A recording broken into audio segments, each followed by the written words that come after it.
And we are now live on YouTube. Excellent, wonderful. Welcome everyone to our, yes, I see that, thank you. Welcome everyone to our Tuesdays, Tea on Tuesdays at 2. Today we're gonna take a look at the holiday of Hanukkah and have a chance to explore a bit more about this holiday and to have an opportunity to set things in its historical perspective. Why is it so important that we do this? Well, what happened was, as a rabbinic student studying at Hebrew Union College, I, as a Jew, for the first time, read the book of Maccabees. The book of Maccabees is not included in our Tanakh. It's not included in Jewish scriptures. It's included in some of the Christian scriptures, but it is not available to Jews in the Tanakh. Thus, much of what takes place in the book of Maccabees is left out of our sacred text. Instead, we learn about Hanukkah from the rabbis of the Talmud. And so today, we're going to dabble into the truth about Hanukkah, where the holiday comes from, how it's celebrated, and why it is celebrated for the length of time that we celebrate it. We all grew up with learning about the, celebrating Hanukkah for 8 nights. We learned a particular reason why. And as a rabbinic student at Hebrew Union College, for the first time reading the book of Maccabees in the Hebrew and Aramaic in which it is written, we, group of 38 adults, all looked at each other and said, wait a minute, why are we now, anywhere in our early 20s to into our 40s? Why are we just now learning this now? And so many of us took it upon ourselves as a mission that we would not repeat the mistakes of past generations, but instead expose future Jews and any congregation in which we were working with avoiding such a shock with a conflict with history. So that's what we're going to do today. We're going to take a look at the Maccabees, the book of Maccabees, how it is all reported, why it was reported, and how we get to celebrating Hanukkah for 8 days. So let's begin. First, a little bit of a background on how things come to exist with regards to our sacred text. And my apologies, I do not have COVID-19. However, I do have the remnants of a sinus infection, so it is still with me, but it is leaving my body. So to help sort of set the chronology for everything, we understand that by the 5th century BCE, the Torah, the 5 books of Moses, has been written down in some fashion.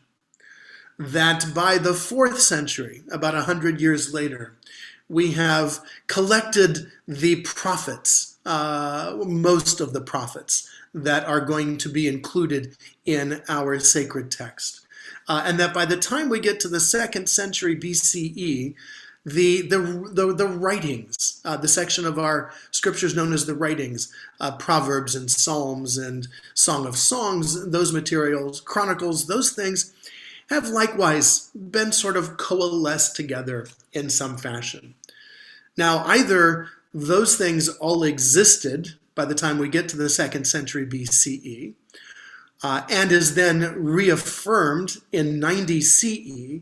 But by the time we get to 90 CE, Rabbi Yochanan ben Zakkai and the rabbis who have survived, our religious leaders who have survived the Roman destruction of Jerusalem, have all gathered together at a base camp, so to speak, in Yavne, and there they then officially canonize. Meaning they have now officially put together, edited, closed, locked, what would be our sacred text. Again, they may have been working on something that was already pre-existent to them, or they may have added some things or taken some things out. At any rate, by the first century CE, our scriptures are now locked. And when you go to the Jewish scriptures, what Christians call the Old Testament, obviously we Jews don't call it the Old Testament, we call it the Jewish scriptures, or the Tanakh, which is an abbreviation of the three components, the Torah, the Nevi'im, and the Ketuvim, the writings. So this is this is layer one of our sacred text. And in this Tanakh, the book of Maccabees is not to be found. Why it's not, well, we'll see in a moment. It's also helpful for us to remind ourselves of who's ruling the land of Israel at this time. And we're going to be focusing in on a tiny little period here, the period known as the Hellenistic era and the Hasmonean dynasty. The Hasmonean dynasty, these are the followers and the descendants of the Maccabees. The Hellenistic era is the era that begins our crisis, a crisis that culminates with the holiday of Hanukkah. And this is going to be the time period we're looking at. 322 BCE, which is, of course, the time of the Greek Empire under Alexander the Great, all the way until 63 BCE, which is then the ending of the Hasmonean era, because the Hasmonean era ends when the Hasmoneans, the descendants of the Maccabees, invite in the Roman Empire. So that's what we're going to take a look at. And just as a way of, again, kind of reminding ourselves of where we are, here, of course, the Middle East, here, of course, today's Israel, Jordan, Egypt. But this is under Alexander the Great. The red outline denotes Alexander the Great's empire. And as you see, this is quite an extensive empire, coming, not only from Greece, from Macedonia, and this area, but all the way through Turkey, Turkey, Syria, Iran, Iraq, into the Stan countries over here, all the way to the threshold of India, of Asia, down into Egypt. This is quite an impressive empire. Now, many of us, when we went to school, of course, we learned about the Silk Road that brought all the trade from the East into Europe. But what we did not learn about so much was the Coffee Road, which traveled from Africa all the way through the land bridge here into Europe and over into Asia. This little strip of land here, what is today Israel, is a strategically important strip of land in ancient commerce. You didn't send things by ship. Ships were very unseaworthy. You wanted to travel on roads and ship your goods on roads, and whoever controlled the roads and could safely control the roads would benefit from a tax on all the convoys that would be coming through. And so through this little strip of geography, you have coffee and spices and textiles from Africa traveling up and going into Asia and over into Europe. You've got European goods, excuse me, coming from Europe, traveling the Silk Road to the east, and also the Coffee Road down into Egypt.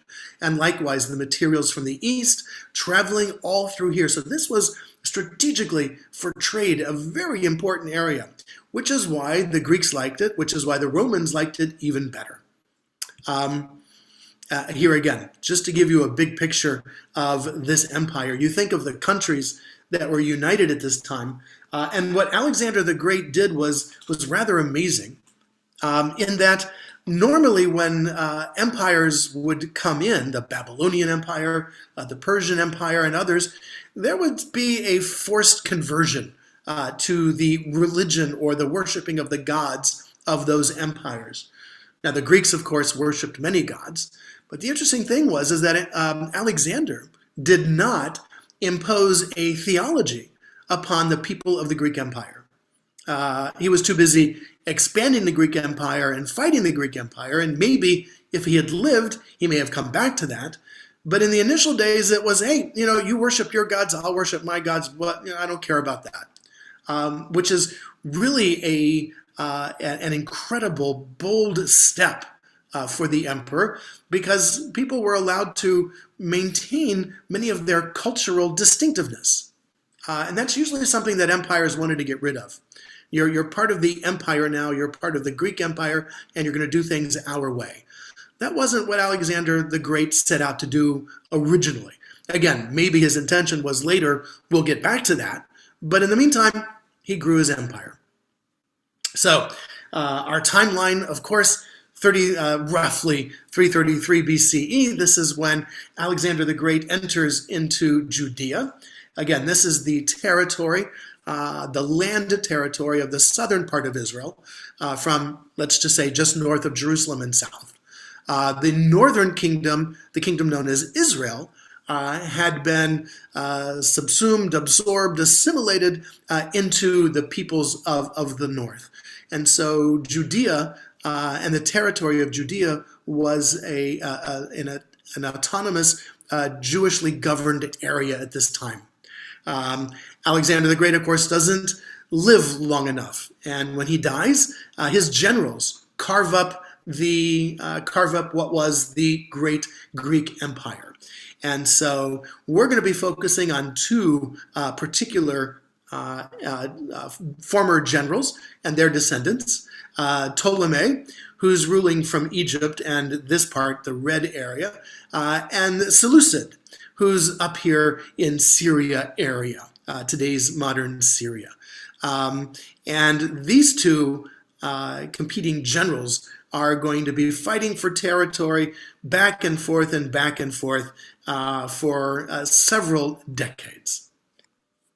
Finally, Judea now finds itself in the hands of the Ptolemies, who are, again, ruling from Egypt. They had been part of the Seleucid Empire. The Seleucid Empire is going to come back in and take over, again, because of the strategic importance of that land area. People want to control as much of it as possible so that you can tax the caravans going through. Again, as a reminder, we're talking this area here. Here is the Seleucid Empire at its greatest point. Here's the Ptolemies down here. And we're going to talk about this little area here. You can even see Judea still here. We're going to talk about Judea, which includes the city of Jerusalem. So we're going to turn to the book of Maccabees and to Josephus to help guide us as to what all was going on at this time. So the Maccabees, obviously written shortly after the Maccabean revolt, because you didn't usually have people writing at that same time of the revolt because people were busy fighting. So this is written shortly thereafter. But it's referring to these days when now the Seleucid Empire is back in charge. Both the Seleucid and the Ptolemies are of the Greek, the Hellenistic Empire. And the Seleucids are less tolerant, and so are the Ptolemies. Anyway, people at this time are now less tolerant of the differences in cultures and want people to, be part of an empire and worship the same way. And so the Maccabees record that in those days, these are the days under the Seleucid Empire, certain renegades came out from Israel and misled many, saying, "Let us go and make a covenant with the Gentiles around us. For since we separated from them, many disasters have come upon us." So, as what happens when all transitions are taking place, when any change is taking place, there's a group of Jews who are saying, or I guess at this time we were called Judeans.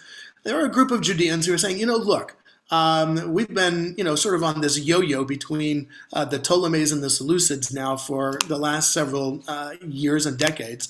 This is really getting silly. Let's make a covenant then with the Seleucids while they're here now. Let's establish ourselves with them and let's find ways that we can live and get along. And this proposal pleased them.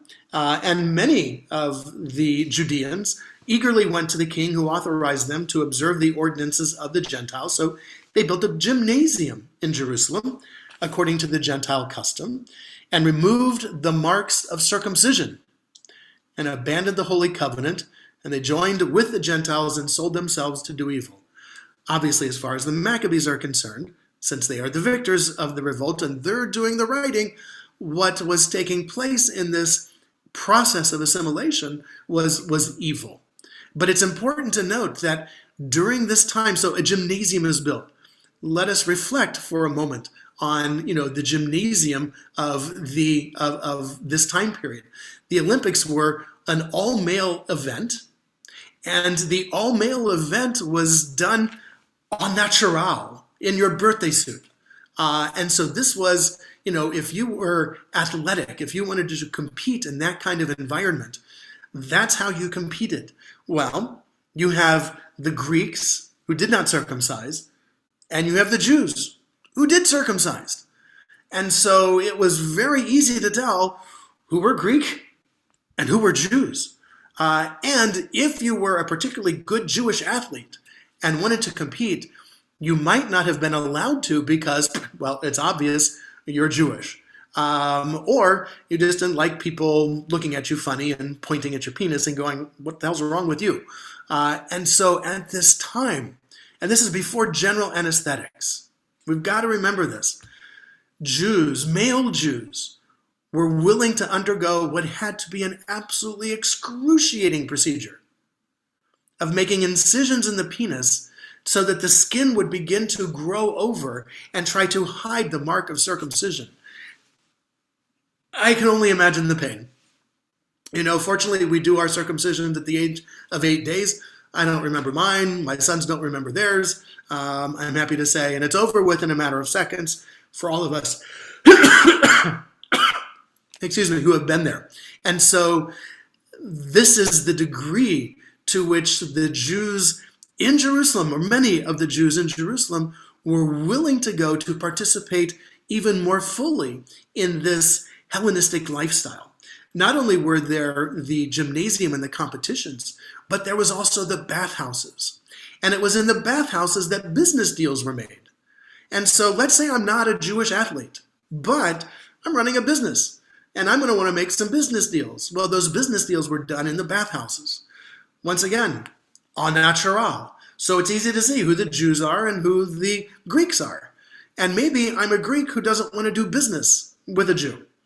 And so I'll speak to those who are of uncircumcised penises, and I will do my business dealings with them. So once again, if I want my business to thrive here under this Hellenistic society, I got to do something.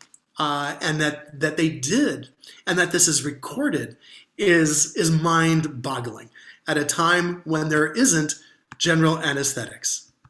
All right, back to our text. We have a series of Antiochi, Antiochuses. There's 1, 2, 3, and we get to Antiochus the Fourth.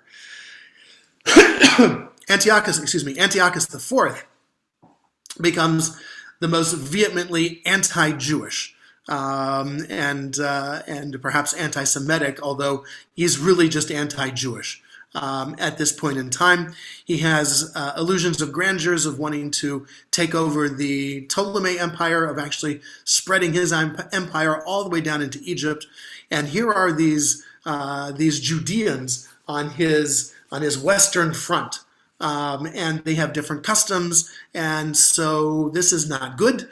And so to try to create a common sense feel of the empire, and also, by the way, to take it out on those who, those Judeans who are different, Antiochus begins a reign of both terror and anti-Jewish legislation.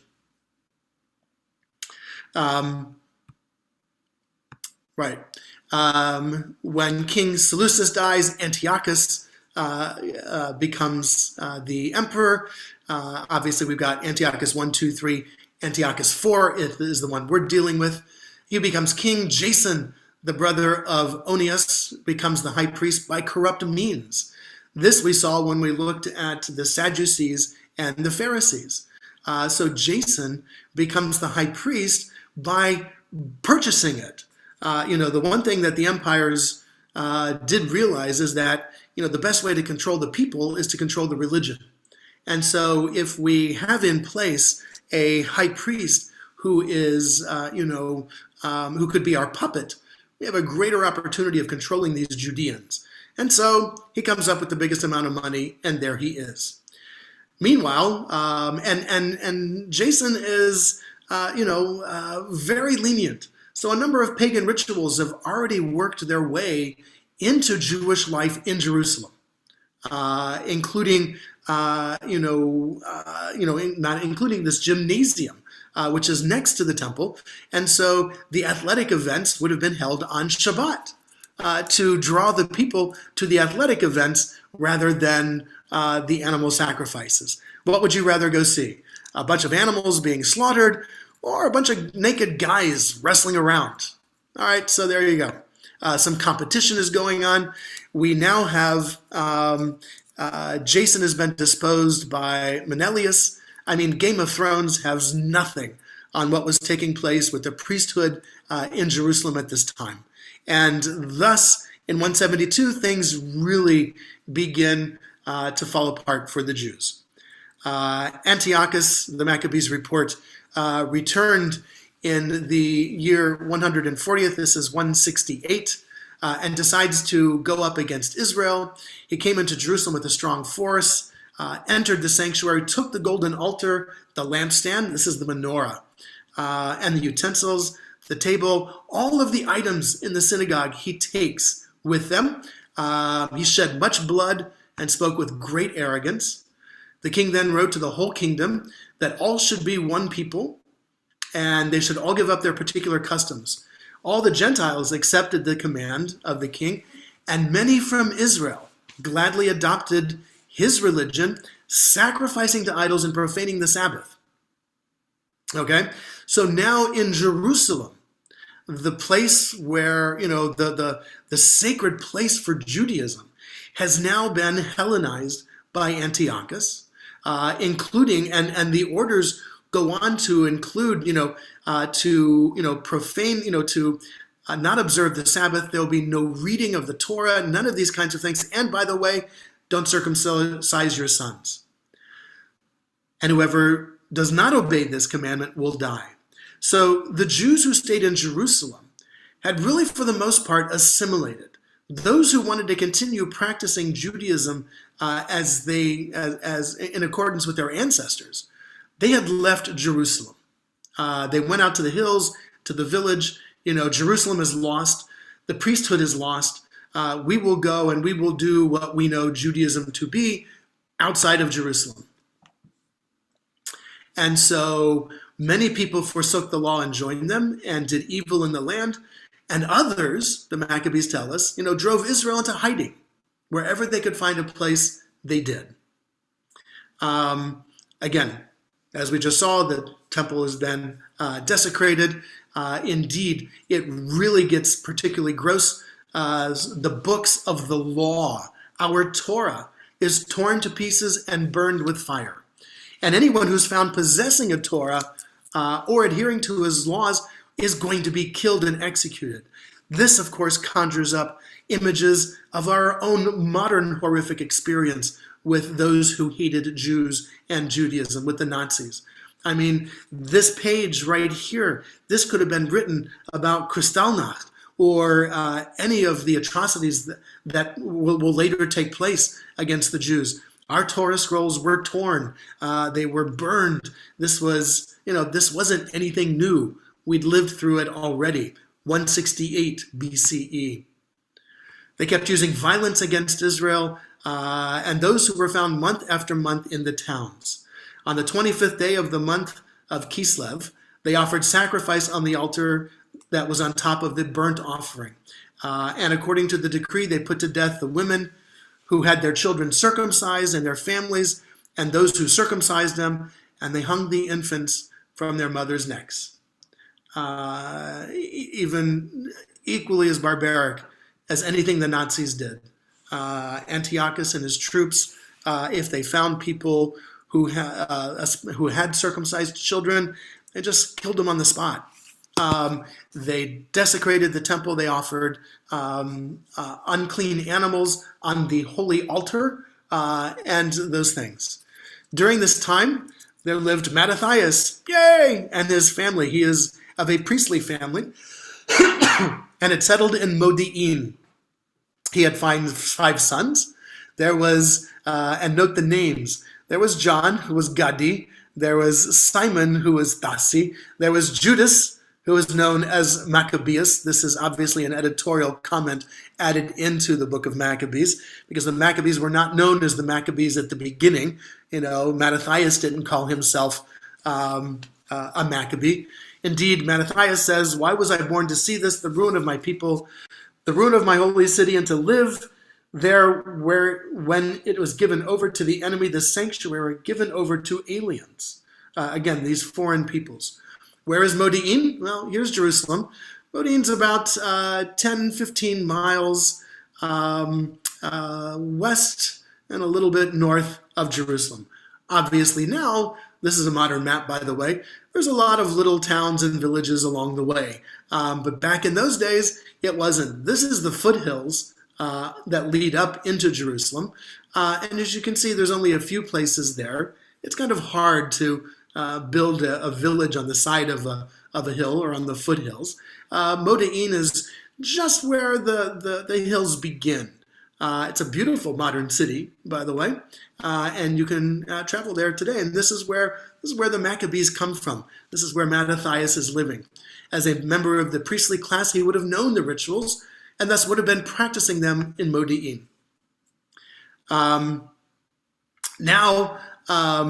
The king now hears, Antiochus now hears, that there are Jews who are still practicing, and he has had enough of that. He sends his troops out to attack. He corners a group of devout Jews who were fleeing. They are now cornered, and the Antiochus's troops are going to attack them. Come out, they say, follow what the king commands and you will live. These faithful Jews said, we will not come out, nor will we do what the king commands, and so profane the Sabbath day. And the enemy starts to attack them. And instead of fighting back, these people chose to let us die in our innocence. In other words, it's the Sabbath. We're not going to fight back. And so they died, their wives, their children, and the livestock. And supposedly there was about 1,000 people there. Well, that may be a slight exaggeration. As we know, numbers in the Torah and in the biblical days kind of get a little exaggerated or may not accurately reflect an accurate census. So when Mattathias hears of this, he says, all right, that's not the work. The enemies then will learn to attack us on Sabbath. They will know that we will not fight, and they will kill us all, and so we will fight. Mattathias says, let us fight against anyone who comes to attack us on the Sabbath day. Let us not all die as our kindred did in their hiding places. Thus, in 167, the revolt actually gets underway. Mattathias's rallying cry was, let everyone who is zealous for the law and supports the covenant come out and fight with me. Mattathias dies, Judah takes over, and the fight continues. Indeed, the book of Maccabees records all of these battles. Now we're getting closer to the end of the rebellion. Judas and his brothers say, this is Judah, see, our enemies are crushed. Let us go up and cleanse the sanctuary and dedicate it. So all the army, the followers of the Maccabees, gathered together on Mount Zion. They saw the sanctuary desolate, the altar profaned, the gates burned. In the courts, they saw bushes sprung up as a thicket, so weeds have taken over the courtyard area. The chambers of the priests were in ruins. They tore their clothes, mourned, sprinkled themselves with ashes, and fell to the ground. In other words, they are mourning. This is the normal mourning procedures and customs that you would have engaged in. Judas detailed men to fight against those who were still there, fighting against the Judeans, and they did. He chose blameless priests who were devoted to the law to clean the place up. They deliberated about what to do about the burnt offering and the altar, which had been profaned. They tore it down because it had been defiled, but not sure what to do with it. They kept the stones and we'll wait for some future time to learn what to do with the actual stones. They then took other stones, created a new altar, they rebuilt the sanctuary and the interior of the temple, and consecrated the courts. They made new holy vessels, brought the lampstand, the menorah, the altar of incense, the table into the temple. They offered incense on the altar. They lit the lamps of the lampstand, which gave light in the temple, put bread, put challah out on the table, hung up the curtains, and they finished all the work that had undertaken.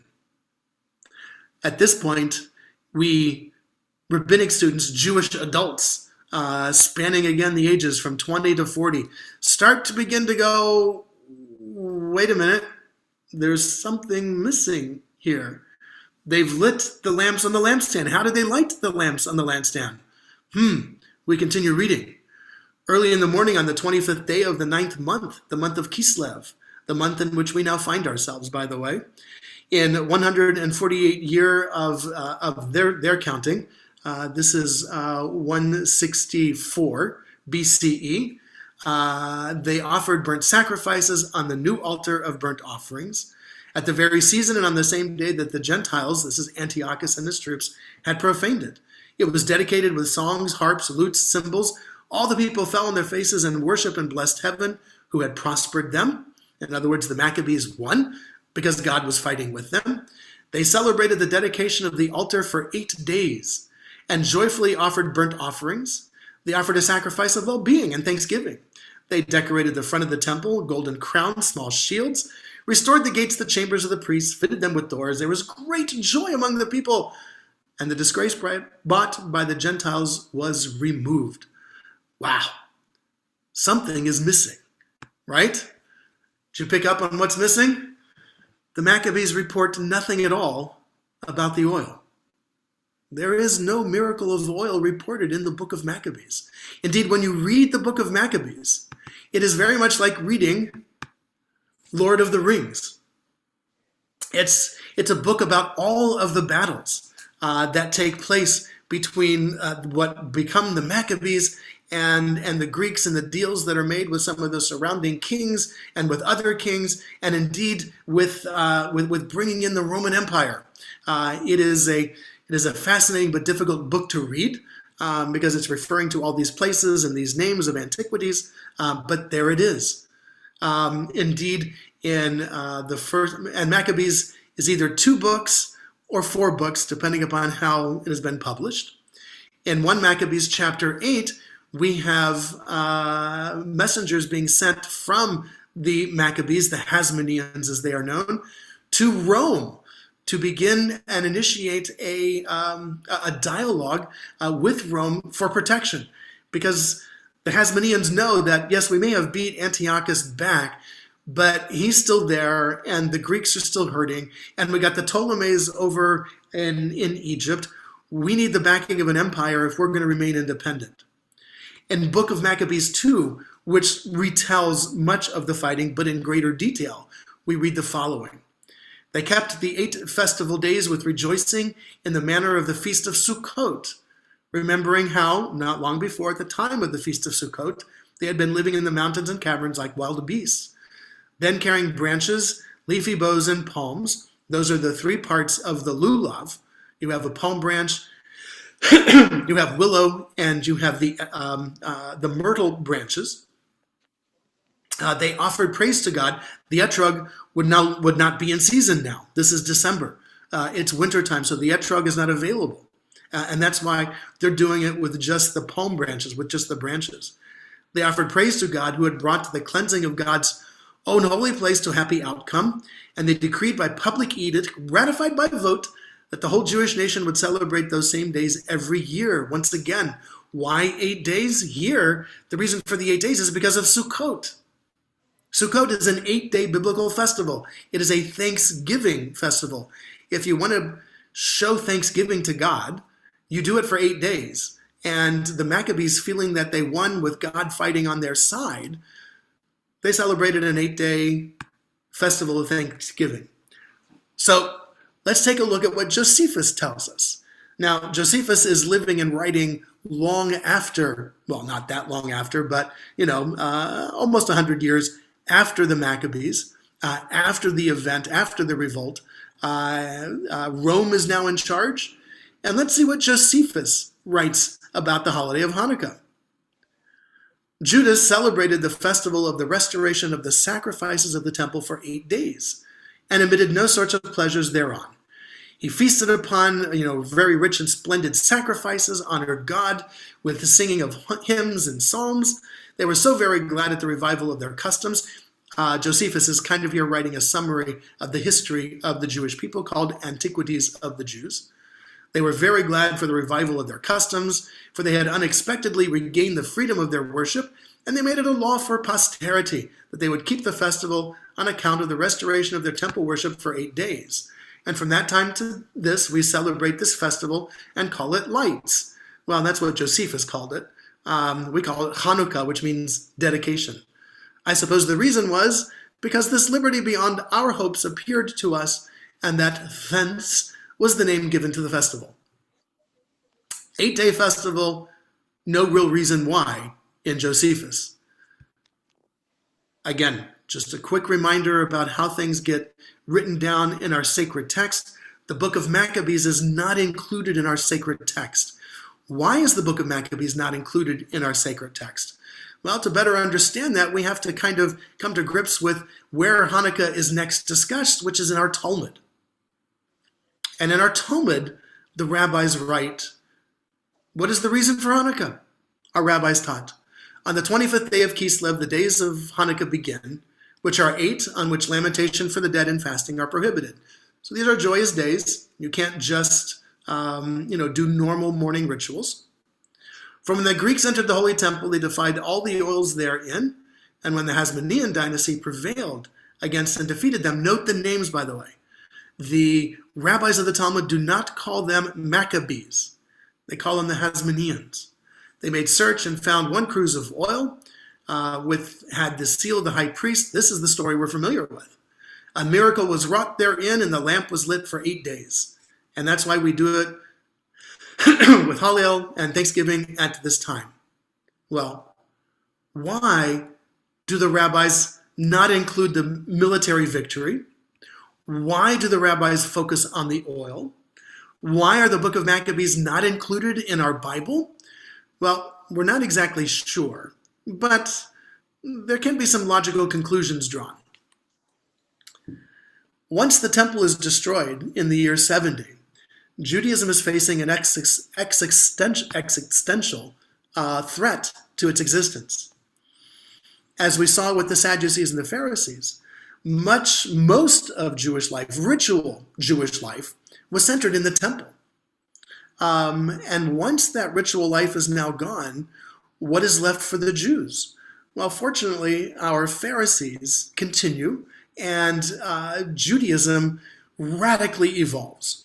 Those are the 2 choices left to our ancestors 2,000 years ago. A, we cease to exist. That's it. We're done. It's been a nice run. We had 2,000 years on the planet. We gave it a good show. But this is it. We're all over. Pack up our bags. Let's become Rome. Or radically transform. And obviously, we radically transformed. Otherwise, we would not be here. And so, when we get to, and the Mishnaic period, which is the beginning of the process that leads to the Talmud is comprised of 2 works, the Mishnah and the Gemara. Gemara means it's finishing. Well, the Mishnah begins in 10 BCE, and, really ends in 200s, but that's when the Gemara begins, the finishing of it, which all goes into the Talmud. And it is in this period of time, the 1st and 2nd century CE, that our leaders, our rabbis and sages, our Tanaim and our Amoraim, as they are called, begin the process of codifying Jewish ritual in a way that can be lived outside of the temple. And so now the question comes up, well, we've been celebrating Hanukkah. Well, why should we celebrate Hanukkah? The rabbis give us this oil thingy. Why? Well, because 1st and 2nd century CE life for Judeans at this time under Rome is really very bad. Rome is sick and tired of us Judeans. And we Judeans are sick and tired of Rome. Indeed, we are doing everything we can to get rid of Rome. We are extremely, not all Judeans are, a number of Judeans who are going, look, let's let bygones be bygones. Let's just get through the day. But many active groups were actively working to stymie and thwart any of the Roman influence and anyone who talked about forming an alliance with Rome. We have at this time a group of Judeans known as the Sicarii. They are known as the Sicarii because they carry very short swords, and that's the name of the sword under their robes. And they are our version of the radical Islamic terrorist. These are Judeans who are very happy to kill fellow Judeans and Romans, absolutely, anybody who was favorably disposed to Rome. And they're out in the marketplace stabbing people and killing people. And Rome, of course, is all about order. The Roman Empire is about order, so much so that it rules by fear, that we are going to, Rome developed so many incredibly heinous, painful, torturous ways to die, ways to kill a human being, so that people would fear Rome. But we didn't fear Rome as much. Indeed, our last revolt, the Bar Kokhba revolt, is into the 2nd century. We're still fighting Rome, who again came in when? 63 BCE. So for almost 100 years, Rome has been trying to squash the Judeans. That's a long time. A heavy expense has been paid to the Roman legions by the Roman citizens for this folly into the Middle East. But Rome is there. And so one possible reason, there are a number of reasons that have been suggested by scholars. One possible reason as to why the book of Maccabees is not included is because those who at the time wanted to fight against Rome would have been pointing to the Maccabees. Look, we did this once before. We had the Greeks here. We kicked them out. We can do the same with Rome. But Rome is a vicious empire to try to do battle with. I mean, it's one thing to have a portion of the Greek Empire, the Seleucids, Antiochus. It's another to have a united Roman Empire to fight against. And what may have worked against Antiochus and his troops, because you're dealing with just a break-off portion of the Greek Empire, isn't going to work against the entire Roman Empire. And so one of the reasons that the book of Maccabees might not have been included is because at this time, maybe the rabbis in 90 are going, the last thing we want to talk about is a revolt, an armed revolution against an empire. If we put this book in our Bible, then Judeans will feel, and maybe we're already citing the Maccabees. And so it could have been a political reason. Let's not, we've got to find a way to survive this, because if we go head to head with Rome, we will lose. And there will be no more Judeans, and there will be no more Judaism, and there will be no more monotheism. This can't be right. We have to live by these laws. This is what the Torah tells us. We have to live by these laws and not die by these laws. Therefore, we will find a way to do exactly that. And so that might be one of the reasons as to why the book of Maccabees might not be included in our sacred scripture. Again, 1st and 2nd century CE was an incredibly difficult time for Judeans in the land of Judea under the Roman Empire. And so we now have the oil, which would have made sense, okay, if, using Talmudic logic, if Antiochus had, totally desecrated the temple, then there would have been no holy oil with which to light the menorah. But we read in the book of Maccabees that they lit the menorah. Surely the Maccabees, the Hasmoneans, these descendants of priests, would not have lit it with just common oil. Of course, who's to say that they didn't already have the oil with them? But at any rate, for the rabbis of the Talmud, so they must have found a vial of oil that had survived.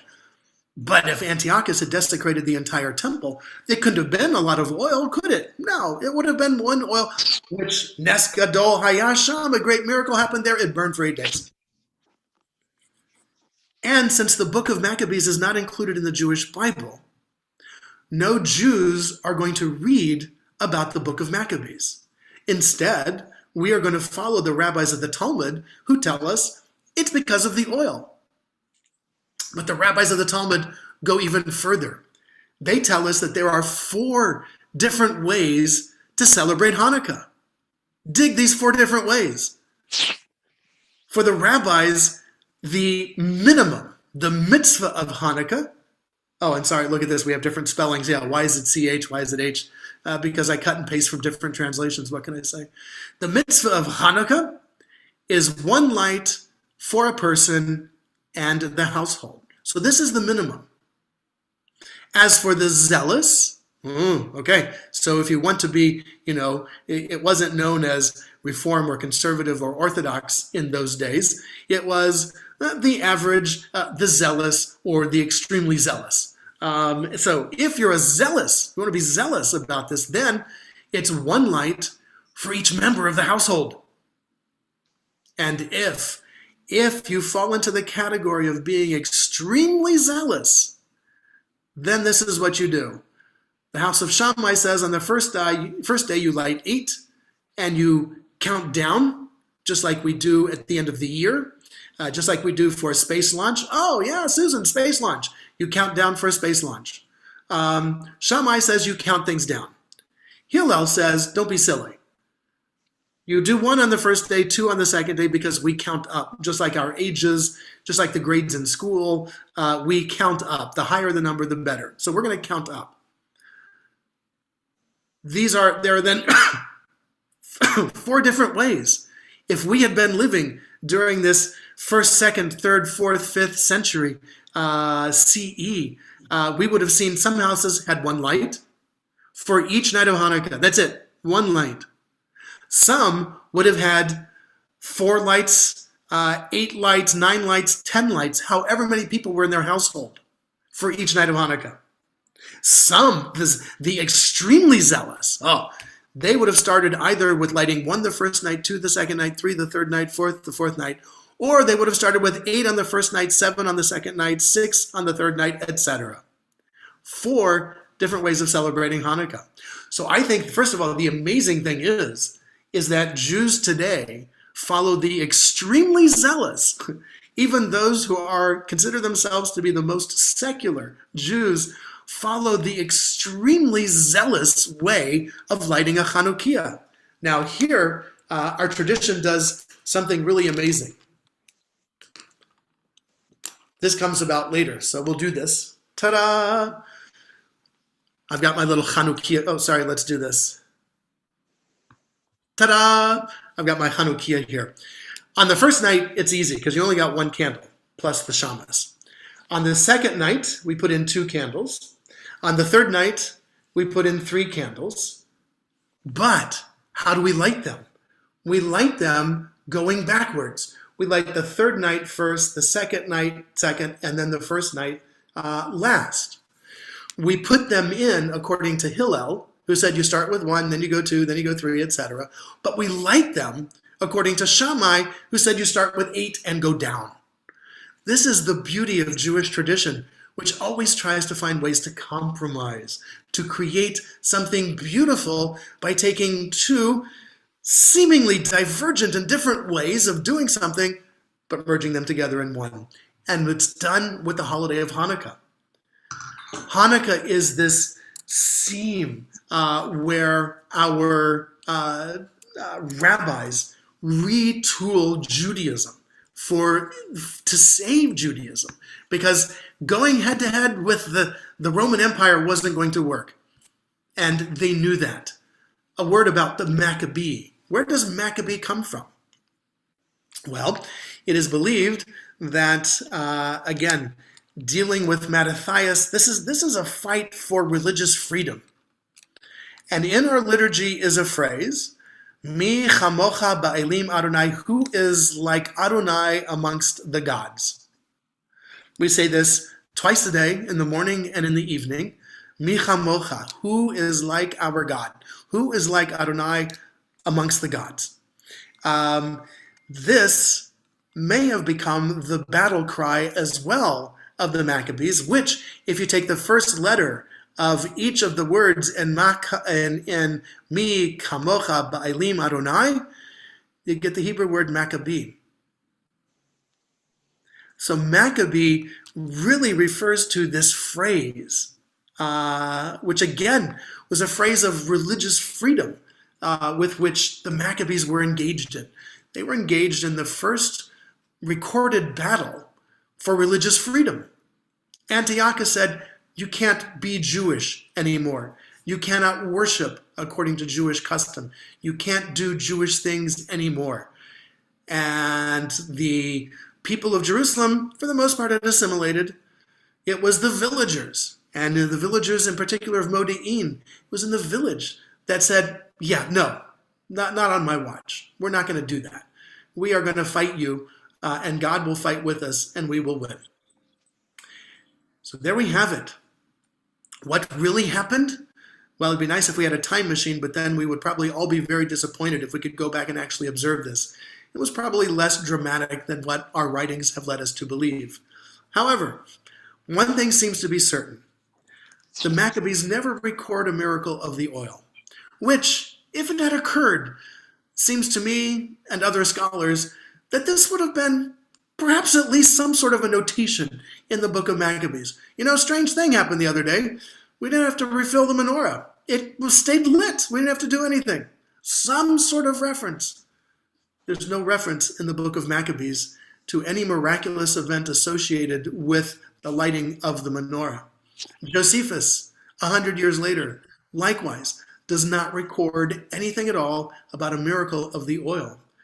The mention of the miracle of the oil enters with the rabbis of the Talmud, who were probably looking at this incredibly difficult situation where many of us were willing to die to fight Rome. And the rabbis reasoned, if this is the case, if many of us are willing to die, Rome isn't going to stop with just the end of that. Rome is going to kill all of us. As an example to everyone else around them, don't stand up against Rome. And so the rabbis leave the book of Maccabees out, perhaps, and institute a tradition of, quoting Jeremiah. Lo b'chayil v'lo b'koach. It is not by might nor by strength, but by my spirit. And a miracle of the oil, as opposed to the miraculous victory of the Maccabees. And so there we have it. As adults, we need to know the origins of our histories. We need to understand the reasons why we tell the story of the oil. But we should not negate the military victory of the Maccabees, which was awesome at its time and truly miraculous. A ragtag group of peasants fight off one of the largest armies of its time. It is not unlike the founding of the United States of America, where our ancestors of this land fought off the well-trained army of King George in order to establish a country of freedom. There we have it. A deeper look into the holiday of Hanukkah. Comments, thoughts, questions, feedback. Susan. Rabbi, I recall learning that the amount of oil that was found lasted long enough for them to go and make more oil. That it wasn't a specific amount of days, it was how long it took to make oil to be able to refill the lamp. Is that something that was also discussed? Not in the Talmud. The Talmud does not discuss that it was about the making of oil, although that is part of it. According to the Talmud, there was only enough to burn one night. And at the end of that first night, it was still burning. And yes, it gave the Maccabees and the Hasmoneans more time to make the appropriate oil that would be needed, which basically is virgin olive oil, but virgin olive oil that is also then blessed and set aside for a particular dedicated use. And so, yes, that the timing is definitely involved, but according to the Talmud, there was only enough to burn one night. And so that may have been an attempt by rabbis to sort of downplay, or later instructors of Hanukkah, to downplay the miraculousness of it, because we kind of frown on, as did the rabbis of the Talmud, by the way, of God intervening into the natural order and causing these things to happen.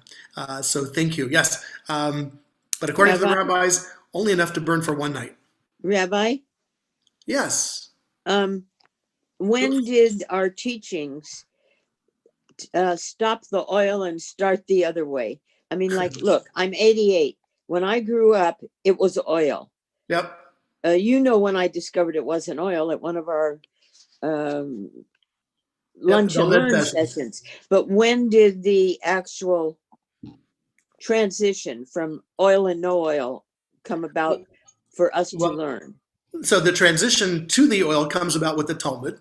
So since the second, third century CE, that's the official teaching of Hanukkah, miracle of the oil. The book of Maccabees, again, was not regularly read. And, maybe it was known, but it just wasn't talked about. It has consciously happened for me in my generation once I hit rabbinic school. And once I learned the truth of it. So in every congregation where I have been, and in any adult setting I have been, I teach this story of Hanukkah. We teach our children in our religious school now that there were two miracles of Hanukkah, that the Maccabees won, and there's a legend about the oil, is how we teach it. Because it's important to understand and to avoid the fact that later on they're going to go, as adults, if they ever hear of it, why didn't I know this before? And so that's my job. Indeed, I had an elderly gentleman very angry with me after a presentation, who was upset with me for bringing my personal interpretation of the story into this. I sent him the text from Maccabees and from Josephus and the Talmud, and we discussed it. And he, like you, Ellie, said, "Why was I never taught this before?" I can't say it's a excuse me. I cannot say it's a conscientious movement now that all rabbis want to do this. I know it is a conscientious movement of this rabbi that I want to get the truth out there. So do the Orthodox and Reform also believe this too? The rabbis, some rabbis in that movement? They believe what they want to believe. They may only follow that of the Talmud, and many Reform rabbis might only be following the Talmud because, hey, it's easier. If I were to have taught this as miracle of the oil, there would be no questions asked. But I feel it a disservice to educated Jews to not teach the whole story. And, I celebrate Hanukkah for 8 days. We cook stuff in oil. We fry, sufganiyot and latkes, absolutely. Why? Because that's part of the Hanukkah celebration. The Maccabees had to use oil in the lighting of the Chanukiah. So, oil still plays a key role in Hanukkah. It's just that I don't believe there was a miracle where this small vial of oil lasted for 8 days. And instead, we're celebrating it because this is an 8-day holiday celebration of dedication, which is what the holiday is known as. The holiday of Hanukkah is never publicly known by the rabbis, nor is it discussed by the rabbis as being the holiday of the miracle of the oil. We have holidays that are named after the event. Tu B'Shvat. The holiday of Tu B'Shvat is the 15th day of Shavat, and it's all about, the sap returning and the blossoms blossoming, and it's tree planting time. So This holiday could have been known as the holiday of the miracle of the oil. Shavuot, which is an agricultural holiday, the barley harvest, is called by the rabbis of the Talmud the holiday of the giving of the Torah. Yes. So they could have named the holiday of Hanukkah the holiday of the miracle of the oil. That's what they should have done. But they didn't. And they didn't because they knew, I think they knew, they couldn't do that because there was no real proof of the miracle of the oil. They had to be intellectually honest with that. So it's one thing to exclude the book of Maccabees and then to give the definition as to why you celebrate Hanukkah because of a miracle of the oil, where no one's going to be reading the book of Maccabees regularly. So therefore, you're not going to get a lot of pushback. You're not going to get a lot of dissent. And by the way, I can now put an end to all the people who say, the Maccabees kicked Greece out. Why don't we kick Rome out? Because that story is now closed. That's off. That's off the menu. Now it's a miracle of the oil. Yes, the Maccabees won, but we celebrate the miracle of the oil, not the military victory. And so the rabbis retool Judaism for us. Good questions. Others, questions, thoughts, comments? Rabbi, very interesting story that you gave. But we do sing songs about the Maccabees winning and God helped us and all those things. And the other thing that's really interesting, as much as we celebrate the Maccabees as being heroes, and later on it seems they were commanded all of the Judeans to behave in a certain way, and also demanded, that everybody be zealot in the religion. Isn't that true? Well, things do not go well for the Hasmoneans for very long. Indeed, this is a very tumultuous period of time for us. We have a variety of ineffectual leaders who step up at this time. And again, you now have the Roman influence coming in, and Rome realizes the strategic importance of this land bridge. And so very early on in the deal, Rome realizes that it wants to be here. It wants to be there in Israel. It wants to be the power in that corner of the world. And so things don't last for very long for an independent Hasmonean existence. Certainly it started that way. There was much liberty, great diversity. And then little by little, we get exterior forces, internal forces, and you got a competition with the Roman Empire. So yeah, it doesn't last very long. Again, if you take 63 BCE as the beginning of the Hasmonean rule, it pretty much has ended as far as an autonomous Hasmonean rule by the time we get to within 50 years. So it's not a long-lasting kind of thing. Rita, you look like you were going to ask a question. Yeah, I was going to say it's a little ironic that the homeless people in Whittier are more knowledgeable about Hanukkah than the Jewish population, because last year Hanukkah and Christmas came around at the same time. And so there are a bunch of us, the Sharfs and some other Jewish friends, that were doing the homeless shelter. And so we lit the Hanukkah candles, and I did the real teaching, telling the two stories of Hanukkah. So you have homeless people in Whittier, very knowledgeable. Yay, good for you, Rita, very good. You're carrying on the mission. Great. Other thoughts, comments, questions? Wonderful. So this has been a great opportunity for us to get a better look at the holiday of Hanukkah.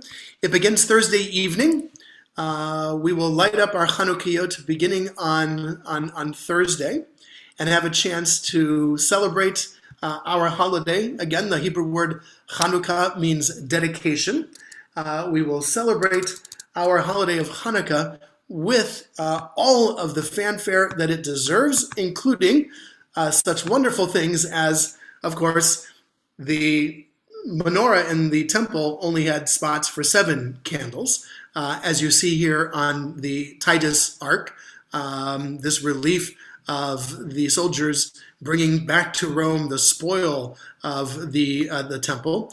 Chanukiot now come in a variety of shapes and sizes, as we know.